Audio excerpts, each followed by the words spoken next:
Islam ini ibarat bangunan, unsur penunjang pokoknya itu 5. Mari kita analogkan Islam dengan bangunan. Kalau saudara akan membangun rumah, sebelum pasang tiang, pasang genteng, pasang jendela, apa yang lebih dulu dibangun? Fondasi. Kalau Islam ibarat bangunan, fondasinya adalah syahadatu an la ilaha illallah wa anna muhammadar rasulullah. Ini fondasi. Jikalau kuat fondasi, aman bangunan. Jikalau rapuh fondasi, lentur dan luntur bangunan. Maka kuat atau tidak kuatnya bangunan Islam kita bergantung kepada keyakinan dasar tadi, fondasi. Saya bersaksi tidak ada Tuhan selain Allah. Artinya saya tidak akan menyembah kecuali hanya kepada Allah. Orang yang benar fondasinya beres sujudnya. Kalau saya yakin tidak ada Tuhan selain Allah, saya tidak akan minta rezeki kecuali hanya kepada Allah. Orang yang benar fondasinya, giat bekerjanya, jauh dari tipu menipu, jauh dari renten, jauh dari riba, jauh dari korupsi, jauh dari judi. Keyakinan memberikan warna terhadap bentuk kepribadian. Kalau saya yakin tidak pada Allah, saya tidak akan menggantungkan hidup kecuali hanya kepada Allah. Saya tidak akan minta tolong kecuali hanya kepada Allah. Meresap ke dalam jiwa. Untuk keyakinan seperti ini, orang-orang tua kita dahulu berlinang air mata, bersimbah darah, bahkan berkorban nyawa, melaksanakan hijrah untuk mempertahankan keyakinan. Ini intan paling mahal dan ini mutiara paling berharga. Zaman boleh berubah, tapi pondasi tidak boleh goyah. Masa boleh berganti, tapi pondasi jangan sampai mati.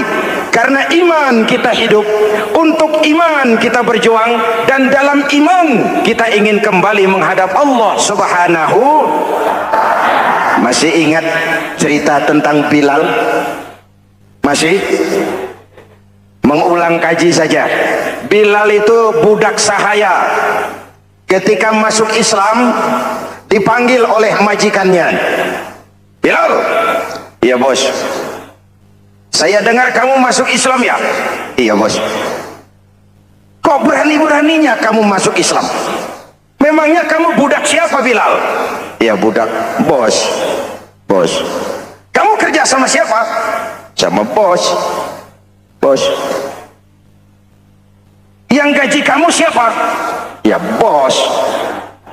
Nah, kamu kan ngerti Bilal, kamu budak saya, kamu kerja dengan saya, yang gaji kamu saya, yang beri makan saya. Kenapa? Kok beraninya masuk Islam padahal kamu belum saya kasih izin? Bos, bos boleh beli badan saya, tapi jangan mimpi bisa membeli jiwa saya. Tuhan boleh kuasai badan saya, tapi jangan mimpi bisa menguasai keyakinan saya. Saya memang benar Tuhan yang gaji, tapi kan saya digaji, saya kerja. Kerja itu kewajiban saya, gaji itu hak saya. Soal keyakinan, jangan ikut campur bos. Kurang ajar kamu Bilal. Biarin. Bilal, begini saja. Kalau kau mau meninggalkan keyakinanmu, meninggalkan Allah Tuhanmu, kau akan kami merdekakan. Tapi kalau kau tetap dalam keyakinanmu, kamu akan saya siksa sampai mati. Bagaimana? Jangan mimpi bos. Lebih baik mati berkalang tanah daripada hidup bercermin bangkai. Biar saya gugur membela keyakinan daripada hidup jadi penjilat menjual akidah. Itu prinsip.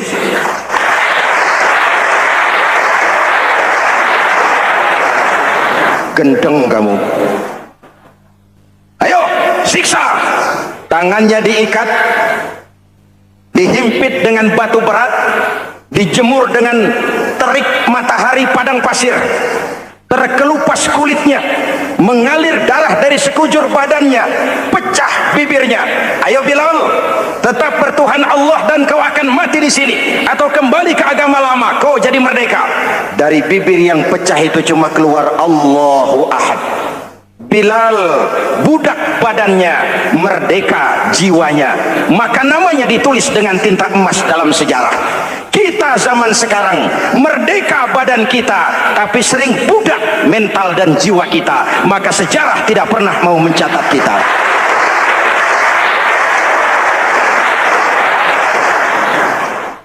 Ma'asyiral muslimin yang saya cintai, pondasi sudah. Lalu apa lagi?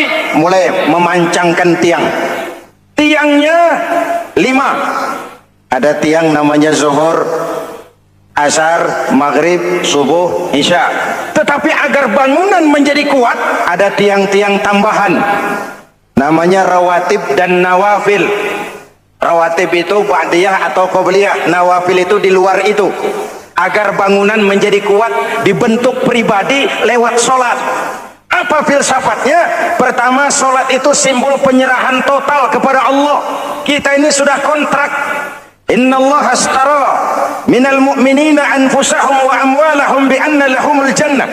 Allah telah membeli dari orang-orang mukmin diri mereka, harta mereka, bagi mereka adalah surga. Penjual kita orang beriman, pembeli Allah, dagangannya amwal dan anfus, harganya adalah surga. Jelas? Penyerahan total itu dimulai dengan takbiratul ihram. Shalli fardal isya, Allahu akbar. Arahkan mata ke tempat kita sujud. Jangan lupa kalau sudah di atas, lupa dengan yang di bawah. Sudah jadi genteng, petatang peteteng di atas. Lalu bilang, merasa capek sendiri, kata genteng kepada tiang, tiang kamu sih enak, kata genteng, saya setengah mati di atas, kehujanan, kepanasan, kadang-kadang anak-anak nakal saya disambitin. Kata tiang, saudara genteng, ngomong jangan sembarangan ya. Kamu kira kamu bisa nongkrong dan nangkring di atas, itu gara-gara siapa genteng?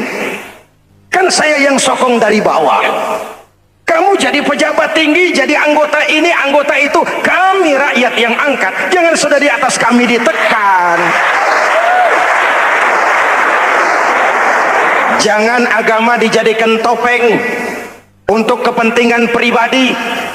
Berpolitik untuk kepentingan agama, ayo. Tapi menjual agama untuk kepentingan politik, itu yang merusak agama.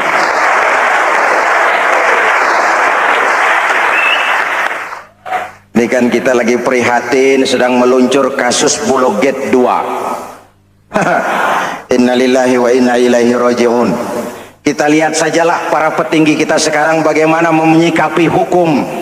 Sebab saya dengar ada bargaining, orang takut teriak maling sapi karena DE maling wedus.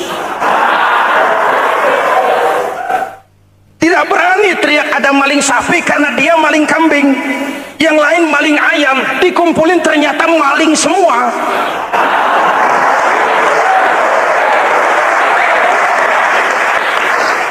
Hadirin yang saya hormati, ini melukai rasa keadilan. Oleh karena itu, sholat mengajarkan kepada kita, dalam posisi berdiri, lihat tempat sujudmu. Jangan menteleng terus ke atas, lalu lupa dari mana kita berangkat. Itulah maknanya tawadhu, rendah hati, tidak melonjak angku dan sombong. Ada sebuah hadis Rasulullah bersabda, "Idza aradallahu biqaumin khairan." Apabila Allah menginginkan kebaikan kepada satu bangsa, apabila Allah menginginkan kebaikan kepada satu kelompok rakyat, walla alaihim khulama'uhum, maka yang naik jadi pemimpin adalah orang-orang yang santun, orang-orang yang lemah lembut, bukan orang yang menggunakan kekerasan dan tiran, sedikit-sedikit main pecat,